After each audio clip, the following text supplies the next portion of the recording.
Colleagues, we continue our working day and invite spokesperson of ATO, Colonel Lysenko, with operational information from ATO.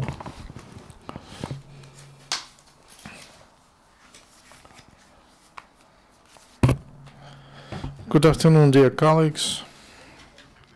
The enemy became active with shelling upon our positions, and they use weapons which should be withdrawn according to the Minsk agreement. That happened in Donetsk and Mariupol directions. And there were 15 shellings upon Ukrainian forces. So they used 120 millimeter mortars, 3 cases of using 122 millimeters cannons, and that was done by illegal military formations, and 2 cases, 2 shellings, and then they used tanks. The majority of these cases of ceasefire abuse, that was near Donetsk airport, and that was in Avdiivka, Opytne, and Vodyane, Piske, near mine Kutilovska. I have to say that because of professionals of Ukrainian military men and fortifications which were reliable, we have no casualties. According to the information from State Border Service of Ukraine, during the last day, they noticed 14 drones. They observed them, and as intelligence provided information in Donetsk, Dokuchavsk, there were 3 stations of radio electronic intelligence of Russian Federation. Also, they observed on occupied territories there are Russian professionals in the field of informational psychological operations, and they use special means and that imitate the work of stations of mobile operators. On April 6th, there was a massive SMS sending to mobile operators with a text like this: from your account, we took 10 hryvnia to support ATO, and the money is not taken from account. That operation was for not attentive clients. We call all citizens of Ukraine to be attentive and not to subdue the provocations of the enemy. During the last day, because of active battles, we have no casualties. 2 were wounded. That was because of they got on booby traps near Avdiivka, Svetlodarsk. Ukrainian army gets new forces from Sumy. The first team with 90 in conscripts went, and they will serve in National Guard and in special service and also in transportation service. Countries of northern Ukraine condemn actions of Russian aggressor.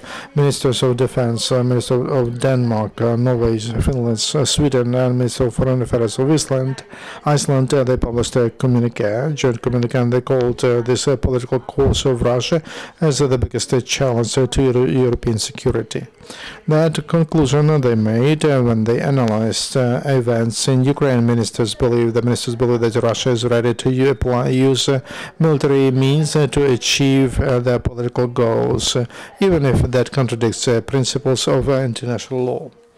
Ukrainian military men arrest dangerous criminals and agents of the enemy daily. Because of after special operation in Odessa, the SBU arrested 29 members of pro-Russian infiltration groups. So they were preparing for assassinations in Odessa, and they were burning political offices at the request of DNR and LNR. That was the beginning. They were planning to destabilize the situation in the region. Also in Odessa, SBU arrested the former military man who, at the request, at the order of DNR and LNR, he was preparing some terrorist act, and they found Kalashnikov rifle, pistol, 14 cartridges, and knives and materials with anti-Ukrainian propaganda.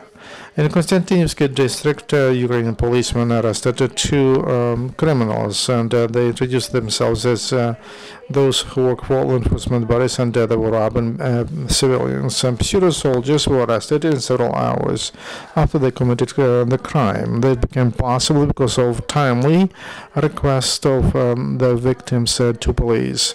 Police started a criminal case, and they are going to spend a lot of time in jail, and their property will be confiscated.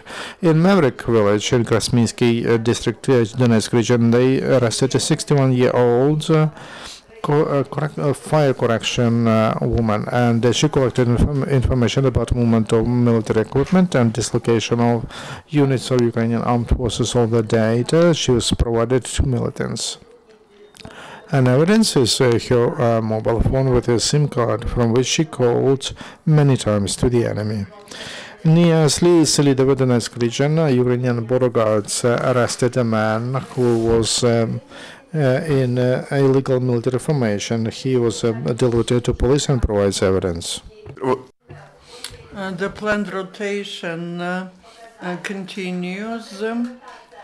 Yesterday to Vasilkov, the Air Force of Ukraine platoon returned. The servicemen were defending the territorial integrity of Ukraine in the hottest spots in the zone of 80-hour. Defendants received the certificates of the commander of air forces. 11 servicemen were awarded by the head of the general staff of the armed forces of Ukraine. Also 40 militiamen of Cherkasy region returned after executing their military tasks in Avdiivka and Artemivsk. They were met by colleagues, friends and relatives. In a week they will go back to their services. At the same time, the team of law enforcement from Ivano-Frankivsk went to the east of Ukraine. Some of these militia went well already in the ATO zone, and they will be giving their experience to the colleagues who went there for the first time. The works on demining the regions of Donetsk and Lugansk continue. Near Artyomovsk, the miners examined about 10 hectares of agricultural lands. Our military are putting all the efforts to restore the safe conditions and secure conditions to work in the field. Also, the specialists of the Emergency Service of Ukraine, together with the experts of International Trust Foundation from the Republic of Slovenia, are demining the territory of Donetsk and Lugansk regions that were liberated from militants. During this week, they examined 40 hectares of the territories, and they discovered 103 explosives. Most of the explosives were discovered in Slavyansk district of Donetsk region and in Lugansk Artemivsk district, and in the village Kamyshina, Stanично-Lugansk district, and in the villages Dmitrivska, Hizbinka and Pobeda, Novaidarsky district. Ukraine supporting the IDPs from the Donbass. On the 8th of April in Krasny Liman, at the initiative of regional organization of the Red Cross Society of Ukraine, there was a charity concert, The Warmth of the Heart, to support the IDPs, where 500 persons and 20 labor collectives participated. At the concert, 8,000 hryvnias were raised, 800 units of clothes and footwear, about 100 kilograms of food products. At the same time, on the occupied territories, the humanitarian crisis continues and the financial system is being disintegrated because of the exchange rate of hryvnia to Russian ruble, which is established by occupational administration. The entrepreneurs of Lugansk refuse to pay for products by Russian rubles. The exchange rate 2-to-1 established by the leaders of militants does not correspond to the real purchase capacity of the currency. And now the story of another Ukrainian hero who is defending the motherland at the front line. That is Maxim Negrov, one of many Ukrainians who, before the Revolution of Dignity, had nothing to do with the military. Maxim from Kherson worked as a lawyer. He was teaching at the university, but Euromaidan changed him, just as millions of our Ukrainians. After annexation of Crimea, Maxim decided to join the armed forces, and he went to serve in the Marines. From the first days of the service, Maxim was trying to go to the front line, and after the military training, he went to Donbass. Once the unit of the Marines was sent to one of the hottest points of the line of defense, where the militants decided to make a breakthrough. The commandership of the sector was really having a lot of that they were expecting that the Marines will be doing a lot. This battle was very fierce. It lasted for 4 days. All that time Maxim was in the battle, and his unit every time was repelling the attacks of Russian occupants. And the result, the Ukrainian Marines became winners.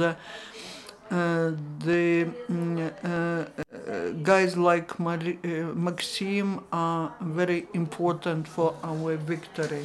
Thank you. And now your question. Liga Business informed today one of the Russian MPs made the proposal to introduce the Russian peacekeepers to Ukraine. What will Ukraine do if Russia really makes such a decision? The decision as to bringing the peacekeeping units to the territory of any country that is within the powers of the Security Council of United Nations, and it should be approved by the leadership of the country to the territory of which the peacekeeping contingent is introduced. And that statement of Russian member of Duma could be considered to be just the